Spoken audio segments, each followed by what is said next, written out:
Hi, boys. Hi, families. Here we are again. This is Thursday night, and we are here for the last part of Leo's little life. It's called Grandpa Lop, but it was Leo all grown up. We've gone through tale 1, 2, 3, and now he's a grandpa. So we're going to talk about and see what he does as a Grandpa Lop to the little bunnies. Deep within the forest of dreams lies a gnarled thicket of wood. The branches fold out far above to form a rich green umbrella that protects all the creatures that live here from the crystal spring showers of early April and May.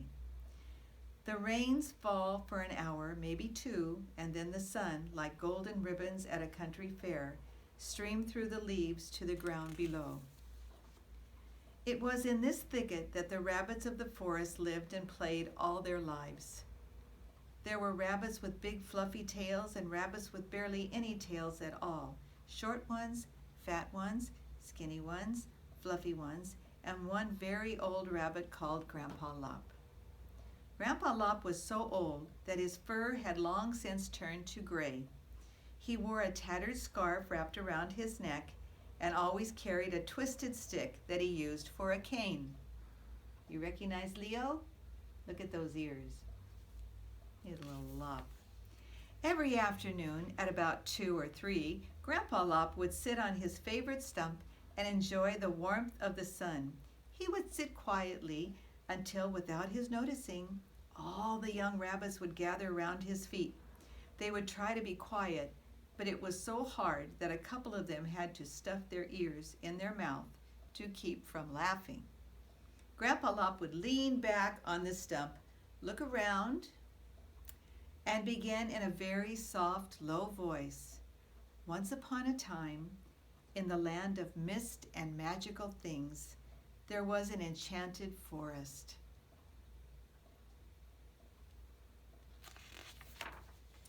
As he would slowly tell the tale, a very strange and wondrous thing would happen. Grandpa Lop would begin to stand straighter and straighter. The sunlight would flash from his blue eyes and sparkle throughout the forest, and his fur would glow. The little rabbits would be totally enchanted as he recounted his tale, because suddenly the very old Grandpa Lop would become the Wizard of the Wood. Most of the rabbits would get so caught up in the story itself that they wouldn't even know that he had finished. He would have to say, "Now, little bunnies, it's time you were on your way," and with that, they would scamper back to the thicket in the wood.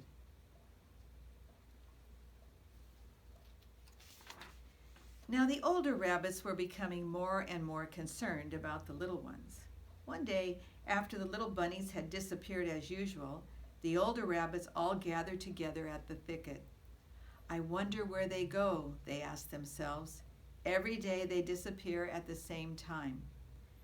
I bet they go off and see that old useless rabbit Grandpa Lop," said one. "I just know they're up to no good." They chittered and chattered for a while and then decided that when the little rabbits returned that afternoon, they would find out exactly what was going on. Sure enough, right on schedule, the little rabbits returned, and as agreed, the older rabbits asked where they had been. "Well," one said, "we went into the forest to see Grandpa Lop, and he told us a wondrous story of the woods. When he told us the story, the most wonderful, magical thing happened. Grandpa Lop became the Wizard of the Wood." "I knew it," fumed one of the older rabbits. "That old rabbit is teaching these kids nothing but a pack of lies." "But it's true," chorused the little rabbits. "When he tells us stories, stars and sparks appear. It's magic." The older rabbits hopped off to one side and muttered to each other, occasionally looking over their shoulders. Finally, they stormed back to the children. "We've decided that you are lying, because there is no such thing as magic. For that, you are to go to bed right this instant with no supper. And from now on, you are forbidden to see this Grandpa Lop ever again." With tears streaming from their eyes, the bunnies all shuffled off to their beds. They had heavy hearts and very empty stomachs. Look how sad they are. The sad thing. The next day, as usual, Grandpa Lop sat on his favorite stump, soaking up the warm sunshine and waiting for the little rabbits to appear. He sat, and he must have dozed off, for he woke with a start as the sun was just about to set. Much to his amazement, there were no baby bunnies, none whatsoever. Maybe they forgot, he thought, but surely they'll remember tomorrow. With that, he hobbled off to his burrow in the wood.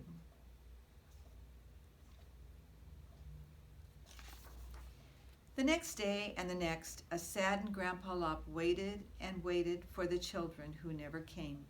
Finally, in desperation, he began hopping towards the thicket in the wood, searching for some signs of the bunnies. As he hobbled down the twisted path, leaning heavily on his cane, he came upon one of the older rabbits. "Good day to you," he said, as he bowed stiffly. "I'm looking for all the little rabbits of the wood. You see, I used to tell them stories, but they've stopped coming to see me." "A good thing, too," snorted the older rabbit. "All those bunnies ever learned from you was to lie and tell their own stories." Grandpa Lop was shocked. "But I never taught them to lie," he said. "I only told them the wondrous and magical tales of the forest." "You won't any more," huffed the rabbit as he hopped quickly back to the thicket. With a tear trickling down his cheeks, a much older and sadder Grandpa Lop went back to his burrow in the wood.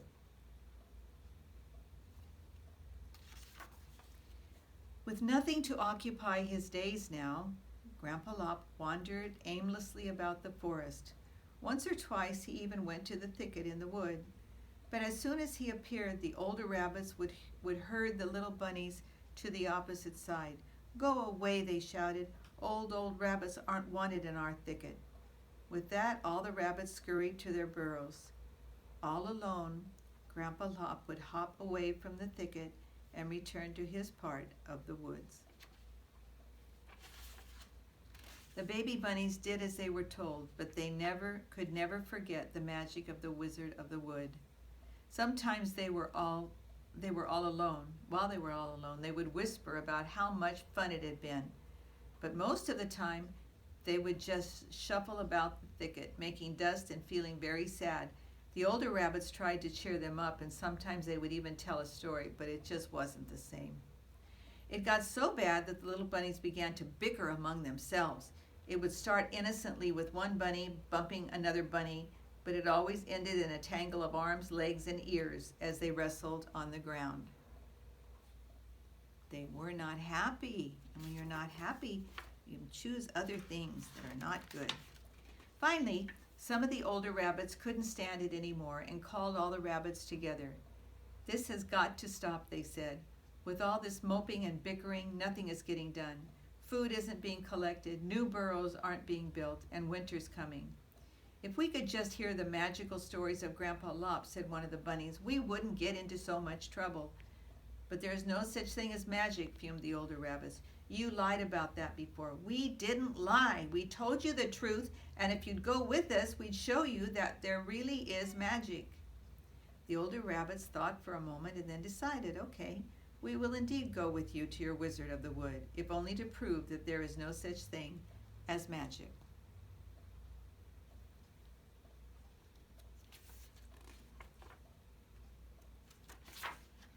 They all hopped into the forest and down the long, twisty trail to the stump where Grandpa Lop sat waiting.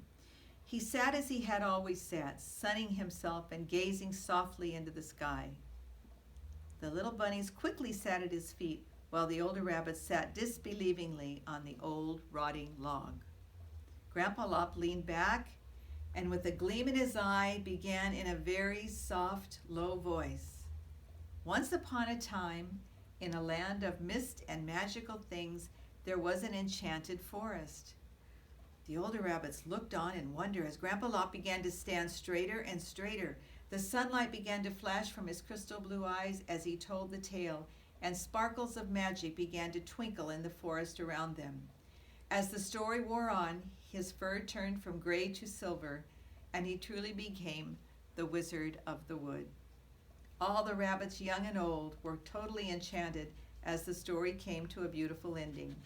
The moment was so beautiful that some of the older rabbits even had tears in their eyes. No one said a word, so afraid were they to break this magical spell. But one by one they rushed to Grandpa Lop and hugged him with all the love in their hearts.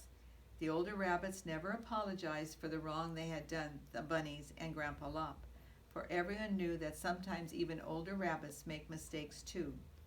But every day now, at exactly the same time, all the rabbits hopped from the thicket and rushed to listen to Grandpa Lop become the Wizard of the Wood.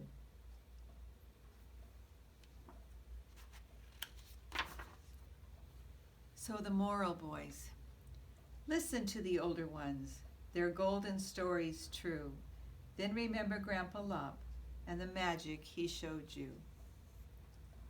So I encourage you to honor and respect your parents, your grandparents, your aunts, your uncles, your teachers, all of the people that love you so much. They're older and they're not maybe as young as you, but they have some wisdom. And sometimes it's important to listen to their wisdom too, and maybe they might even be magical. God bless you. Good night. I love you very much. Sleep well.